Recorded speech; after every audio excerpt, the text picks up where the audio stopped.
ನಮಸ್ತೆ. 100 ದಿನಗಳಲ್ಲಿ ಸಂಸ್ಕೃತವನ್ನ ಕಲಿಯೋಣ.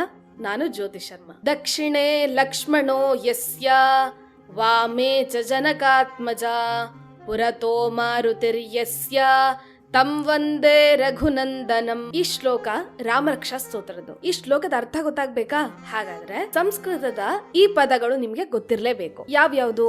ದಕ್ಷಿಣತಃ ಬಲಗಡೆ, ವಾಮತಃ ಎಡಗಡೆ, ಪುರತಃ ಮುಂದೆ, ಉಪರಿ ಮೇಲೆ, ಅಧಃ ಕೆಳಗಡೆ. ಹಾಗಾದ್ರೆ ಈ ಶ್ಲೋಕದ ಅರ್ಥವನ್ನ ಕಲ್ಪನೆ ಮಾಡ್ಕೊಳ್ಳೋಣ. ದಕ್ಷಿಣೆ ಲಕ್ಷ್ಮಣೋ ಯಸ್ಯ, ರಾಮನ ಬಲಗಡೆ ಲಕ್ಷ್ಮಣ ನಿಂತಿದ್ದಾನೆ. ವಾಮೇ ಚ ಜನಕಾತ್ಮಜ, ರಾಮನ ಎಡಗಡೆ ಸೀತೆ ನಿಂತಿದ್ದಾಳೆ. ಪುರತೋ ಮಾರುತಿರ್ಯಸ್ಯ, ರಾಮನ ಮುಂದೆ ಹನುಮಂತ ನಮಸ್ಕಾರವನ್ನ ಮಾಡ್ತಾ ಕುಳಿತುಕೊಂಡಿದ್ದಾನೆ. ಅಂತಹ ರಾಮನಿಗೆ ನಾನು ನಮಸ್ಕರಿಸ್ತೀನಿ ಅನ್ನುವಂಥದ್ದು ಈ ಶ್ಲೋಕದ ಅರ್ಥ. ನಿಮ್ಗೂ ಕೂಡ ರಾಮರಕ್ಷಾ ಸ್ತೋತ್ರವನ್ನ ಕಲಿಬೇಕು ಅಂತಿದ್ಯಾ? ಹಾಗಾದ್ರೆ ಕಾಮೆಂಟ್ ಬಾಕ್ಸ್ ನಲ್ಲಿ ರಾಮ ಅಂತ ಟೈಪ್ ಮಾಡಿ, ನಾನು ರಾಮರಕ್ಷಾ ಸ್ತೋತ್ರದ ಚಾಂಟಿಂಗ್ ಲಿಂಕ್ ನ ಕಳಿಸ್ಕೊಡ್ತೀನಿ. ಧನ್ಯವಾದ.